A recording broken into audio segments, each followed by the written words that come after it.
Welcome to Love's Tender Flame, Tales of Romance.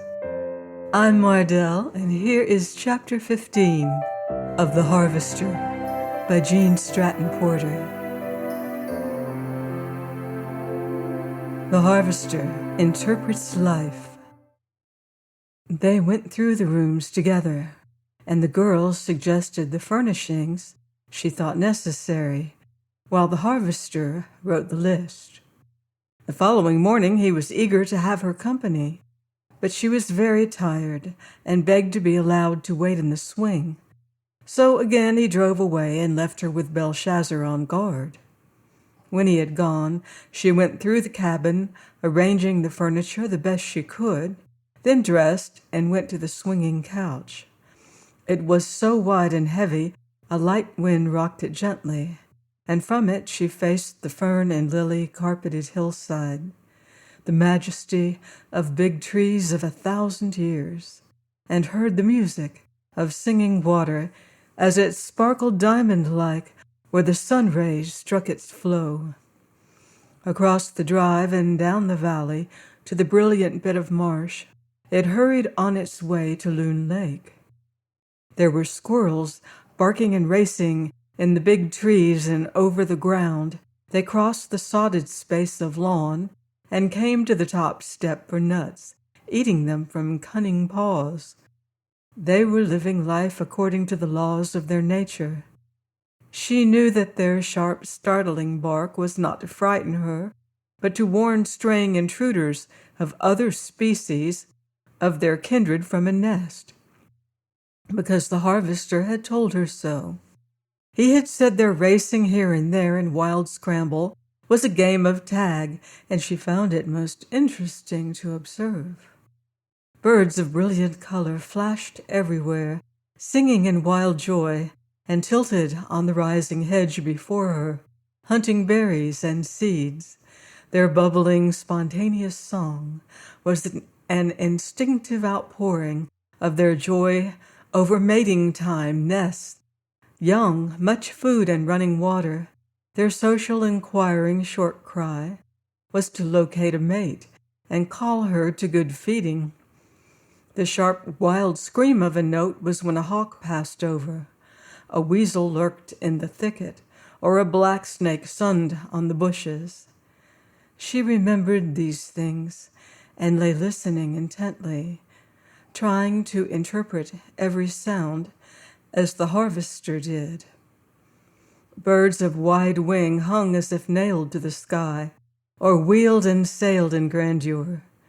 They were searching the landscape below to locate a hare or snake in the waving grass, or carrion in the fields. The wonderful exhibitions of wing power were their expression of exultation in life, just as the song of sparrow threatened to rupture his throat as he swung on the hedge, and the redbird somewhere in the thicket whistled so forcefully it sounded as if the notes might hurt him.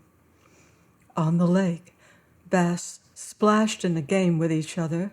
Grebes chattered because they were very social. Ducks dived and gobbled for roots and worms of the lake shore, and congratulated each other when they were lucky. Killdeer cried for slaughter in plaintive tones as their white breasts gleamed silver-like across the sky. They insisted on the death of their ancient enemies, because the deer had trampled nests around the shore, roiled the water, spoiled the food hunting, and had been wholly unmindful of the laws of feathered folk from the beginning. Behind the barn, imperial cocks crowed challenges of defiance to each other and all the world, because they once had worn royal turbans on their heads and ruled the forests, even as the elephants and lions. Happy hens cackled when they deposited an egg, and wandered through their park singing the spring egg song unceasingly. Upon the barn Ajax spread and exulted in glittering plumage and screamed viciously. He was sending a wireless plea to the forests of Ceylon for a gray mate to come and share the ridgepole with him, and help him wage red war on the sickening love-making of the white doves he hated. Everything was beautiful. Some of it was amusing, all instructive, and intensely interesting. The girl wanted to know about the brown, yellow, and black butterflies, sailing from flower to flower. She watched big black and gold bees come from the forest for pollen and listened to their monotonous bumbling. Her first hummingbird poised in air and sipped nectar before her astonished eyes. It was marvelous, but more wonderful to the girl than anything she saw or heard was the fact that, because of the harvester's teachings, she now could trace through all of it the ordained processes of the evolution of life. Everything was right in its way, all necessary to human welfare, and so there was nothing to fear, but marvels to learn and pictures to appreciate. She would have taken Belshazzar and gone out, but the harvester had exacted a promise that she would not. The fact was, he could see that she was coming gradually to a sane and natural view of life and living things, and he did not want some sound or creature to frighten her and spoil what he had accomplished. So she swayed in the swing and watched, and tried to interpret sights and sounds as he did. Before an hour she realized that she was coming speedily into sympathy with the wildlife around her, for instead of shivering and shrinking at unaccustomed sounds, she was listening especially for them and trying to arrive at a sane version. Instead of the senseless roar of commerce, manufacture, and life of a city, she was beginning to appreciate sounds that varied and carried the song of life in unceasing measure and absorbing meaning, while she was more than thankful for the fresh, pure air and the blessed, God-given light. It seemed to the girl that there was enough sunshine at Medicine Woods to furnish rays of gold for the whole world. "Belle," she said to the dog standing beside her, "it's a shame to separate you from the medicine man and pen you here with me.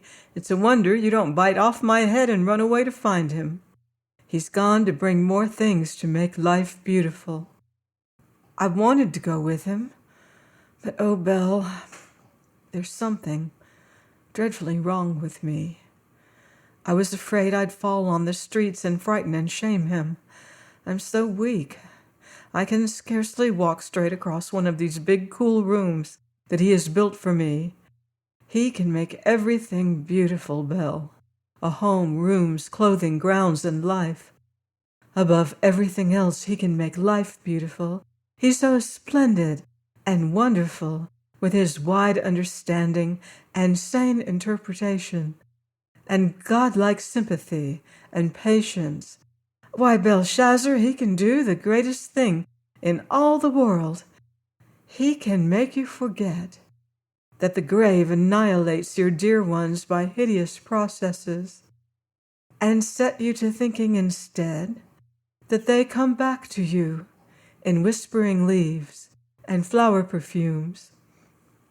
If I didn't owe him so much that I ought to pay, if this wasn't so alluringly beautiful, I'd like to go to the oak and lie beside those dear women resting there, and give my tired body to furnish sap for strength and leaves for music. He can take its bitterest sting from death, Belle, and that's the most wonderful thing in life, Belle. Her voice became silent. Her eyes closed. The dog stretched himself beside her on guard, and it was so the harvester found them when he drove home from the city. He heaped his load in the dining room, stabled Betsy, carried the things he had brought where he thought they belonged, and prepared food. When she awakened, she came to him. "How's it going, girl?" asked the harvester. "I can't tell you how lovely it has been." Do you really mean that your heart is warming a little to things here? Indeed I do. I can't tell you what a morning I've had. There have been such myriad things to see and hear. Oh, Harvester, can you ever teach me what all of it means? I can, right now, said the harvester promptly. It means two things, so simple any little child can understand. The love of God and the evolution of life. I'm not precisely clear as to what I mean when I say God. I don't know whether it is spirit, matter, or force. It is that big thing that brings forth worlds, establishes their orbits, gives us heat, light, food, and water. To me, that is God and His love. Just that we are given birth, sheltered, provisioned, and endowed for our work. Evolution is the natural consequence of this. It is the plan, steadily unfolding. If I were you, I wouldn't bother my head over these questions. They never have been scientifically explained to the beginning. I doubt if they ever will be, because they start with the origin of matter, and that is too far beyond man for him to penetrate. Just enjoy to the depths of your soul. That's worship. Be thankful for everything. That's praising God as the birds praise Him. And do unto others, or that's all there is of love and religion combined in one fell swoop. You should go before the world and tell everyone that.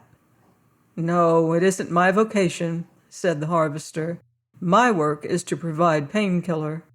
And I don't believe, Ruth, there is any one on the footstool who's doing a better job along that line.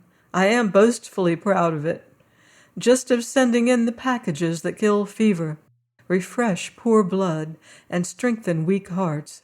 Unadulterated, honest weight, fresh and scrupulously clean. My neighbors have a different name for it. I call it a man's work. Everyone who understands must, said the girl. I wish I could help at that. I feel as if it would do more to wipe out the pain I've suffered and seen her endure than anything else. Man, when I grow strong enough, I want to help you. I believe that I'm going to love it here. Don't ever suppress your feelings, Ruth, hastily cried the harvester. It will be very bad for you. You will become wrought up and head up, as Granny Moreland says. It will make you very ill. When we drive the fever from your blood, the ache from your bones, the poison of wrong conditions from your soul, and good healthy red corpuscles begin pumping through your little heart like a windmill, you can stake your life you're going to love it here. And the location and work are not all you're going to care for either, honey. Now, just wait. That was not nominated in the bond. I'm allowed to talk. I never agreed not to say things. What I promised was not to do them. So, as I said, honey, sit at this table and eat the food I've cooked, and by that time the furniture van will be here, and the men will unload, and you shall reign on a throne and tell me where and how. Oh, if only I were stronger, David. You are, said the harvester. You are much better than you were yesterday. You can talk, and that's all that's necessary. The rooms are ready for furniture. The men will carry it where you want it. A decorator is coming to hang the curtains. By night we will be settled. You can lie on the swing while I read to you a story so wonderful that the wildest fairy tale you ever heard never touched it. What will it be, David? Eat all the red raspberries and cream, bread and butter, and drink all the milk you can. There's blood, beefsteak, and bones in it. As I was saying, you have come here a stranger to a strange land. The first thing is for you to understand and love the woods. Before you can do that, you should master the history of one tree, just the same as you must learn to know and love me before your childlike trust in all mankind returns again. Understand? Well, the fates knew you were on the way, coming trembling down the brink, Ruth, so they put it into the heart of a great man to write largely of a wonderful tree, especially for your benefit. After it had fallen, he took it apart, split it in sections, and year by year spread out history for all the world to read. It made a classic story filled with unsurpassed wonders. It was a pine of 1,000 years, close to the age of our mother tree, Ruth. And when we have learned from Enos Mills how to wrest secrets from the hearts of centuries, we will climb the hill and measure our oak, and then I will estimate and you will write, and we will make a record for our tree." "Oh, I'd like that." "So would I," said the harvester, "and a million other things I can think of that we can learn together.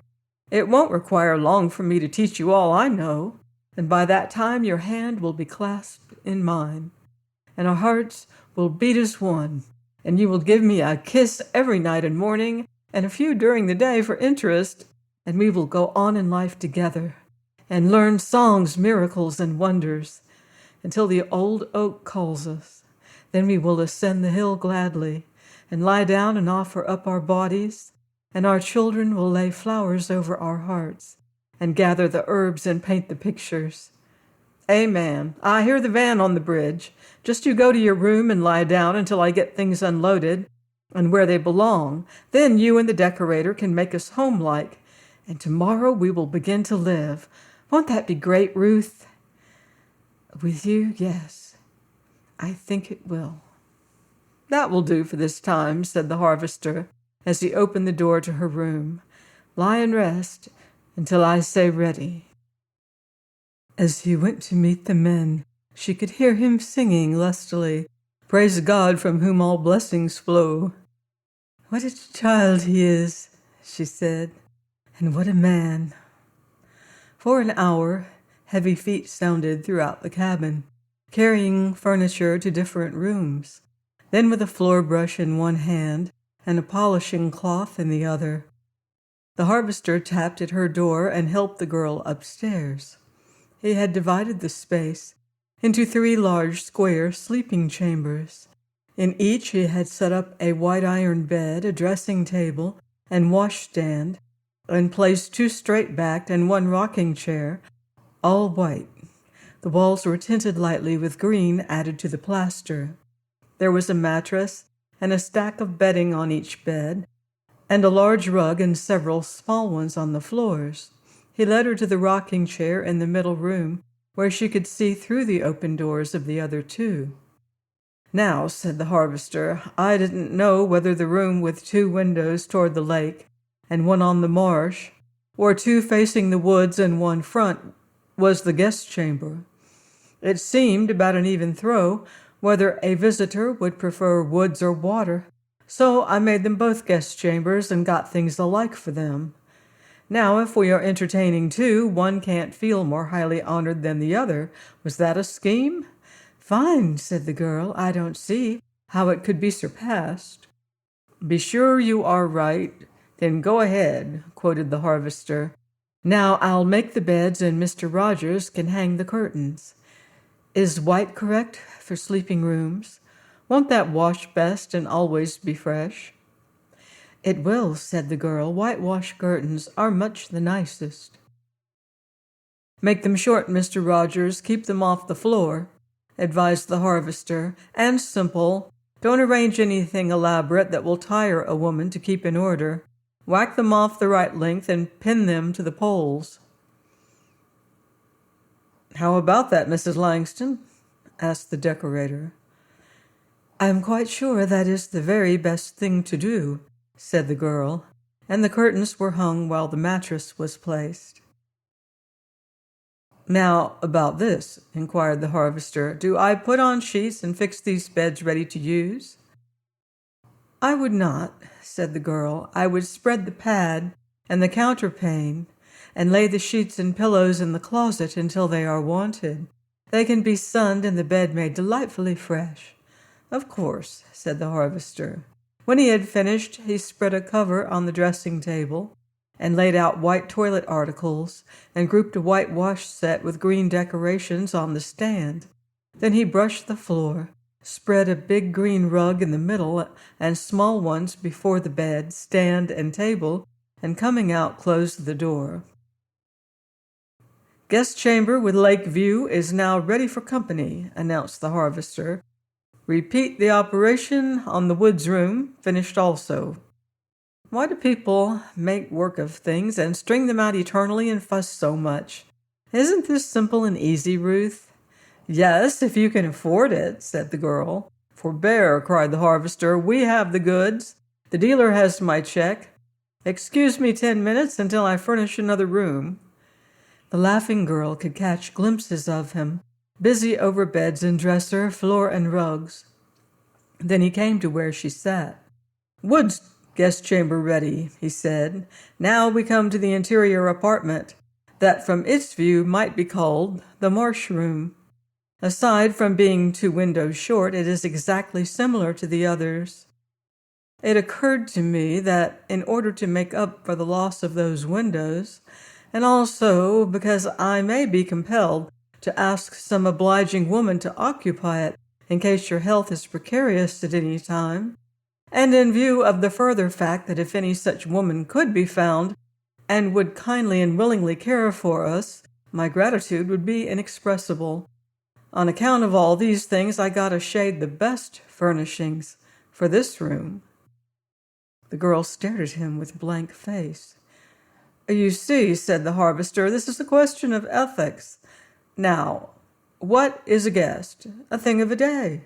A person who disturbs your routine and interferes with important concerns. Why should anyone be grateful for company? Why should time and money be lavished on visitors? They come, you overwork yourself, they go, you are glad of it. You return the visit because that's the only way to have back at them, but why pamper them unnecessarily? Now, a good housekeeper, that means more than words can express. Comfort, kindness, sanitary living, care in illness. Here's to the prospective housekeeper of Medicine Woods. Rogers, hang those ruffled embroidered curtains. Observe that whereas mere guest beds are plain white, this has a touch of brass. Where guest rugs are floor coverings, this is a work of art. Where guest brushes are celluloid, these are enameled. And the dress cover is hand embroidered. Let me also call your attention to the chairs touched with gold, cushioned for ease, and a decorated pitcher and bowl. Watch the bounce of these springs and the thickness of this mattress and pad, and notice that where guests, however welcome, get a down cover of sateen, the lady of the house has silk-a-line. Won't she prepare us a breakfast after a night in this room?" "David, are you in earnest?" gasped the girl. "Don't these things prove it?" asked the harvester. "No woman can enter my home. When my necessities are so great, I have to hire her to come and take the worst in the house. After my wife, she gets the best every time. Whenever I need help, the woman who will come and serve me is what I'd call the real guest of the house. Friend? Where are your friends when trouble comes? It always brings a crowd on account of the excitement. And there is noise and racing, but if your soul is saved alive, it is by a steady, trained hand you pay to help you. Friends come and go, but a good housekeeper remains and is a business proposition, one that if conducted rightly for both parties and on a strictly common sense basis, gives you living comfort. Now that we have disposed of the guests that go and the one that remains, we will proceed downward and arrange for ourselves." "David, did you ever know anyone who treated a housekeeper as you say you would?" "No. And I never knew anyone who raised medicinal stuff for a living, but I'm making a gilt-edged success of it, and I would of a housekeeper, too." "It doesn't seem—" "That is the bedrock of all the trouble on the earth," interrupted the harvester. "We are a nation and a part of the world that spends our time on seeming. Our whole outer crust is seeming. When we get beneath the surface and strike the being, then we live as we are privileged by the Almighty. I don't think I give a tinker how anything seems. What concerns me is how it is. It doesn't seem possible to you to hire a woman to come into your home and take charge of its cleanliness and the food you eat, the very foundation of life, and treat her as an honored guest and give her the best comfort you have to offer, the cold room, the old covers, the bare floor, and the cast-off furniture are for her. No wonder, as a rule, she gives what she gets. She dignifies her labor in the same ratio that you do. Wait until we need a housekeeper, and then gaze with awe on the one I will raise to your hand. I wonder. Don't, it's wearing. Now come tell me how to make our living room less bare than it appears at present. They went downstairs together, followed by the decorator, and began work on the room.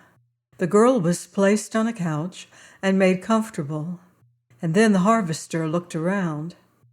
That bundle there, Rogers, is the curtains we bought for this room. If you and my wife think they are not right, we will not hang them.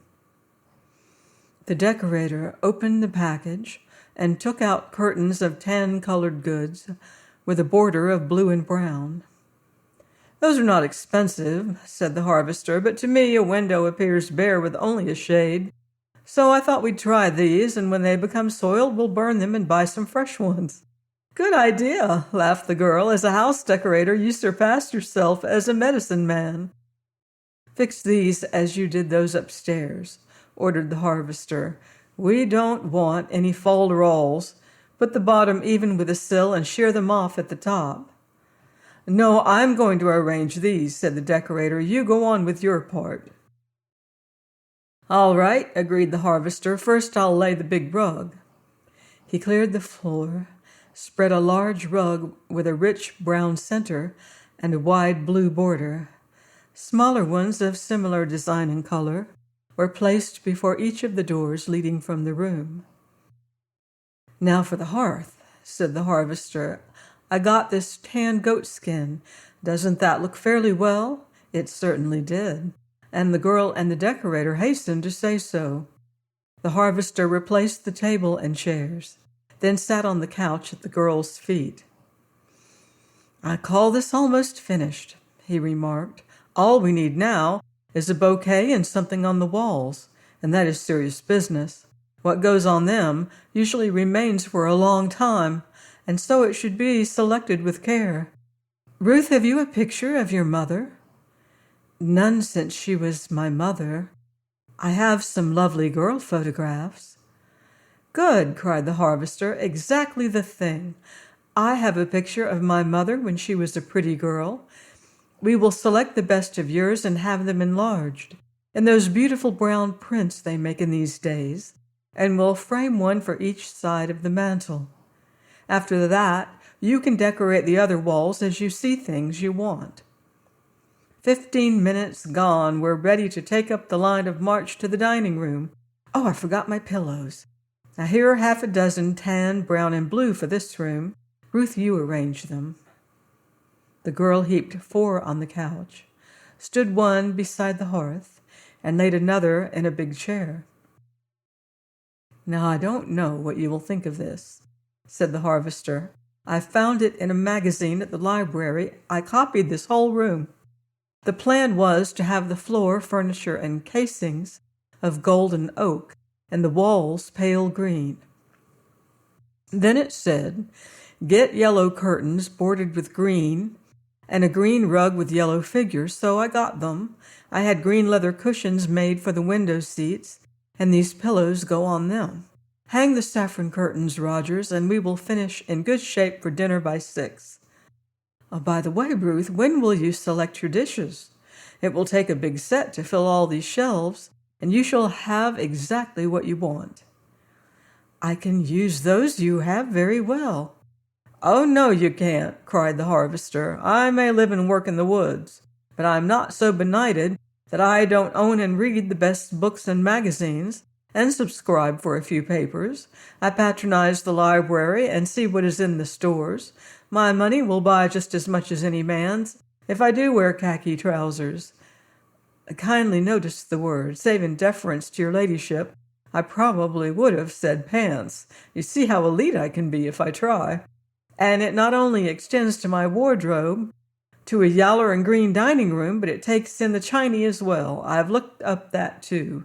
Now you want china, cut glass, silver cutlery, and linen. Yea, you needn't think I don't know anything but how to dig in the dirt. I've been studying this especially, and I know exactly what to get. "Come here," said the girl, making a place for him beside her. "Now, let me tell you what I think. We are going to live in the woods, and our home is a log cabin, with acetylene lights, a furnace, baths, and hot and cold water," interpolated the harvester. The girl and the decorator laughed. "Anyway," said she, "if you're going to let me have what I would like, I'd prefer a set of tulip yellow dishes with the little Dutch figures on them. I don't know what they cost, but certainly they're not so expensive as cut glass and china. Is that earnest, or is it because you think I'm spending too much money? It is what I want. Everything else is different. Why should we have dishes like city folk? I'd dearly love to have the Dutch ones, and a white cloth with a yellow border, glass where it is necessary, and silver knives, forks, and spoons." "That would be great, all right," endorsed the decorator. "And you've got a priceless old luster tea set there, and your willow ware as fine as I ever saw. If I were you, I wouldn't buy a dish with what you have, except the yellow set." "Great day!" ejaculated the harvester. "Will you tell me why my great-grandmother's old pink and green teapot is priceless?" The girl explained pink luster. "That set in the shop I knew in Chicago would sell from $300 to $500. Truly it would. I've seen one little pink and green pitcher like yours bring $9 there. And you've not only got the full tea set, but water and dip pitchers, 2 bowls, and 2 bread plates. They are priceless, because the secret of making them is lost.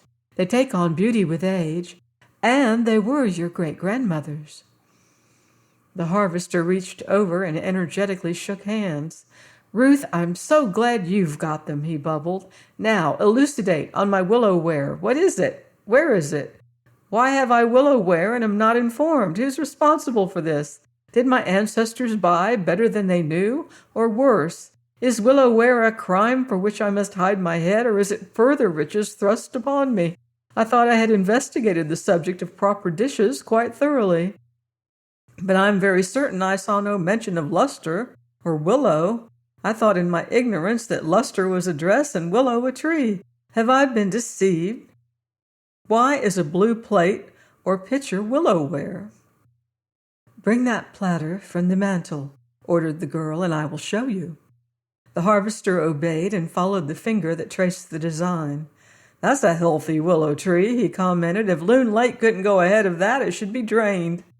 And will you please tell me why this precious platter, from which I have eaten much stewed chicken, fried ham, and in youthful days sopped the gravy, will you tell me why this relic of my ancestors is called a willow plate, when there are a majority of orange trees so extremely fruitful they have neglected to grow a leaf? Why is it not an orange plate?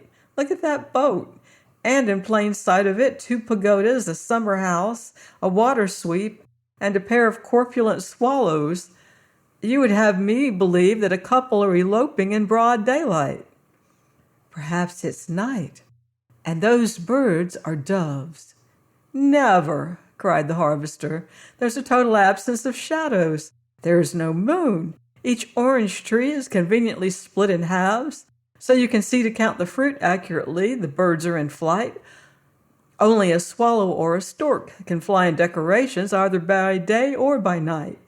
And for any sake, look at that elopement. He goes ahead carrying a cane. She comes behind lugging the baggage. Another man with a cane brings up the rear. They're not running away. They've been married 10 years at least. In a proper elopement, they forget there are such things as jewels, and they always carry each other. I've often looked up the statistics, and it's the only authorized version. As I regard this treasure, I grow faint when I remember with what unnecessary force my father bore down when he carved the ham. I'll bet a cookie he split the orange trees. Now me, I'll never dare touch a knife to it again. I'll always carve the meat on the broiler and gently lift it to this platter with a fork. Or am I not to be allowed to dine from my ancestral treasure again?" "Not in a green and yellow room," laughed the girl. "I'll tell you what I think. If I had a tea table to match the living room furniture, and it sat beside the hearth, and on it a chafing dish to cook in, and the willow ware to eat from, we could have little tea parties in there when we aren't very hungry or to treat a visitor. It would help make that room homey, and it's wonderful how they harmonize with the other things. "How much willow ware have I got to bestow on you?" inquired the harvester. "Suppose you show me all of it. A guilty feeling arises in my breast, and I fear me I have committed high crimes." "Oh, man, you didn't break or lose any of those dishes, did you?" "Show me," insisted the harvester. The girl arose, and going to the cupboard he had designed for her china, she opened it and set before him a teapot, cream pitcher, 2 plates, a bowl, a pitcher, the meat platter, and a sugar bowl. "If there were all of the cups, saucers, and plates, I know where they would bring $500, she said. "Ruth, are you getting even with me for poking fun at them? Or are you in earnest?" asked the harvester. "I mean every word of it." "You really want a small black walnut table made especially for those old dishes?" "Oh, not if you're too busy. I could use it with beautiful effect and much pleasure, and I can't tell you how proud I'd be of them." The harvester's face flushed. "Excuse me," he said, rising. "I have now finished furnishing a house. I will go and take a peep at the engine." He went into the kitchen, and hearing the rattle of dishes, the girl followed. She stepped in just in time to see him hastily slide something into his pocket. He picked up 6 old white plates and saucers and several cups and started toward the evaporator. He heard her coming. "Look here, honey," he said, turning. "You don't want to see the dry house just now. I have terrific heat to do some rapid work. I won't be gone but a few minutes. You better boss the decorator." "I'm afraid that wasn't very diplomatic," he muttered. It savored a little of being sent back. But if what she says is right, and she should know if they handle such stuff at that art store, she will feel considerably better not to see this. He set his load at the door, drew an old blue saucer from his pocket, and made a careful examination. He pulled some leaves from a bush and pushed a greasy cloth out of the saucer, wiped it the best he could, and held it to light. "That is a crime," he commented. "Saucer from your maternal ancestors' tea set, used for a grease dish. I'm afraid I'd better sink it in the lake. She'd feel worse to see it than never to know. Wish I could clean off the grease. I could do better if it was hot. I can set it on the engine." The harvester placed the saucer on the engine, entered the dry house, and closed the door. In the stifling air, he began pouring seed from big, beautiful willow plates to the old white ones. "About the time I've ruined you," he said to a white plate, "someone will pop up and discover that the art of making you is lost, and you are priceless, and I'll have been guilty of another blunder." "Now there are the dishes Mother got with baking powder. She thought they were grand. I know plenty well she prized them more than these blue ones, or she wouldn't have saved them and used these for every day. There they sit, all so carefully taken care of, and the girl doesn't even look at them. Thank heaven there are the 4 remaining plates all right anyway. Now I've got seed in some of the saucers. One is there. Where on earth is the last one? And where, oh unkind fates, are the cups?" He found more saucers and set them with the plates. As he passed the engine, he noticed the saucer on it was bubbling grease, literally exuding it from the particles of clay. "Hooray!" cried the harvester. He took it up, but it was so hot he dropped it. With a deft sweep, he caught it in air and shoved it on a tray. Then he danced and blew on his burned hand. Snatching out his handkerchief, he rubbed off all the grease and imagined the saucer was brighter. "If a little is good, more is better," quoted the harvester. Wadding the handkerchief, he returned the saucer to the engine. Then he slipped out, dripping perspiration, glanced toward the cabin, and ran into the workroom. The first object he saw was a willow cup half full of red paint, stuck and dried as if to remain forever. He took his knife and tried to whittle it off, but noticing that he was scratching the cup, he filled it with turpentine, set it under a workbench, turned a tin pan over it, and covered it with shavings.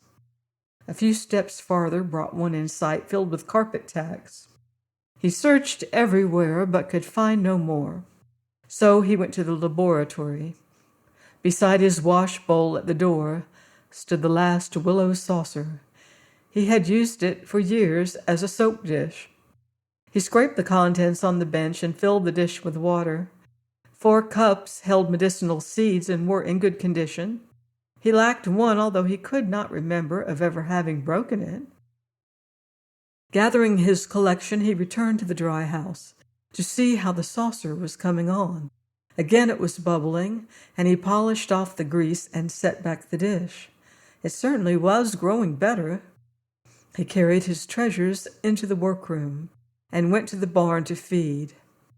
As he was leaving the stable, he uttered a joyous exclamation and snatched from a windowsill a willow cup, gummed and smeared with harness oil.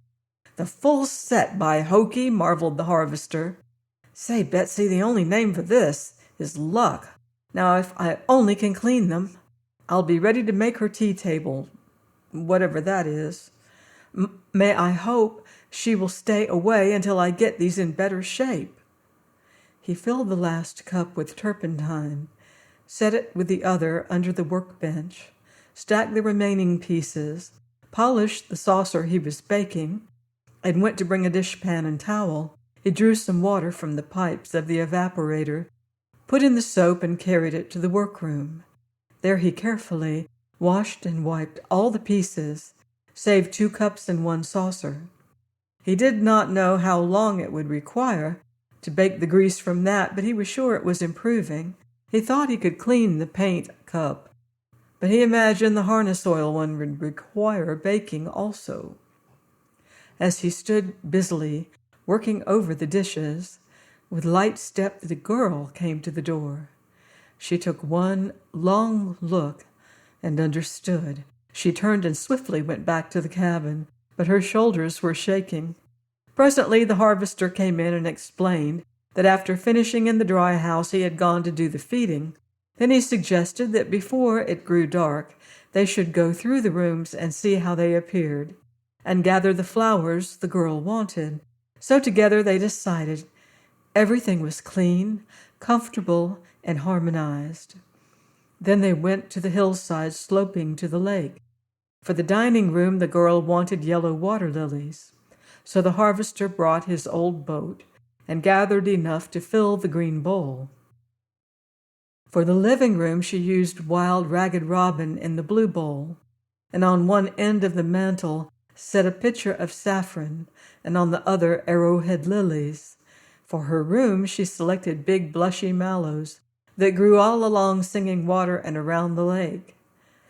"Isn't that slightly peculiar?" questioned the harvester. "Take a peep," said the girl, opening her door. She had spread the pink coverlet on her couch, and when she set the big pink bowl filled with mallows on the table, the effect was exquisite. "I think perhaps that's a little Frenchy," she said, "and you may have to be educated to it, but salmon pink and buttercup yellow are colors I love in combination." She closed the door and went to find something to eat, and then to the swing where she liked to rest, look, and listen. The harvester suggested reading to her, but she shook her head. "Wait until winter," she said, "when the days are longer and cold, and the snow buries everything, and then read. Now tell me about my hedge and the things you've planted in it." The harvester went out and collected a bunch of twigs. He handed her a big, evenly proportioned leaf of ovate shape and explained, "This is burning bush, so called because it has pink berries that hang from long, graceful stems all winter, and when fully open they expose a flame-red seed pod. It was for this color on gray and white days that I planted it. In the woods I grow it in thickets. The root bark brings 20 cents a pound at the very least. It is good fever medicine." "Is it poison?" "No. I didn't set anything acutely poisonous in your hedge. I wanted it to be a mass of bloom you were free to cut for the cabin all spring, an attraction to birds in summer and bright with color in winter. To draw the feathered tribe, I planted alder, wild cherry, and grapevines. This is cherry. The bark is almost as beautiful as birch. I raise it for tonics, and the birds love the cherries. This fern-like leaf is from mountain ash, and when it attains a few years' growth, it will flame with color all winter in big clusters of scarlet berries. That I grow in the woods is a picture in snow time, and the bark is one of my standard articles." The girl raised on her elbow and looked at the hedge. "I see it," she said.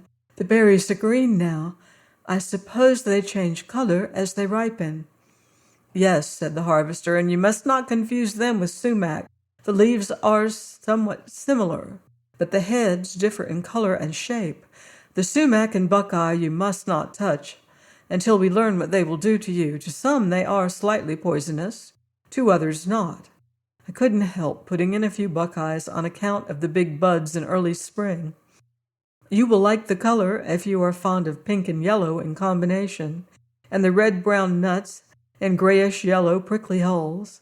And the leaf clusters are beautiful, but you must use care. I put in witch hazel for variety, and I like its appearance. It's mighty good medicine, too, so is spicebrush, and it has leaves that color brightly and red berries. These selections were all made for a purpose. Now here is wafer ash. It is for music, as well as medicine. I have invoked all good fairies to come and dwell in this hedge, and so I had to provide an orchestra for their dances. This tree grows 100 tiny castanets in a bunch, and when they ripen and become dry, the wind shakes fine music from them. Yes, they are medicine. That is, the bark of the roots is. Almost without exception, everything here has medicinal properties. The tulip poplar will bear you the loveliest flowers of all, and its root bark taken in winter makes a good fever remedy. How would it do to eat some of the leaves and see if they wouldn't take the feverishness from me?" "It wouldn't do at all," said the harvester. "We are well enough fixed to allow Doc to come now, and he is the one to allay the fever." "Oh, no," she cried. "No, I don't want to see a doctor. I will be all right very soon. You said I was better." "You are," said the harvester, "much better. We will have you strong and well soon. You should have come in time for a dose of sassafras. Your hedge is filled with that because of its peculiar leaves and odor. I put in dogwood for the white display around the little green bloom, lots of alder for bloom and berries, haws for blossoms and fruit for the squirrels, wild crab apples for the exquisite bloom and perfume, buttonbush for the buttons, a few pokeberry plants for the color, and I tried some mallows, but I doubt if it's wet enough for them. I set pecks of vine roots that are coming nicely, and ferns along the front edge. Give it 2 years, and that hedge will make a picture that will do your eyes good.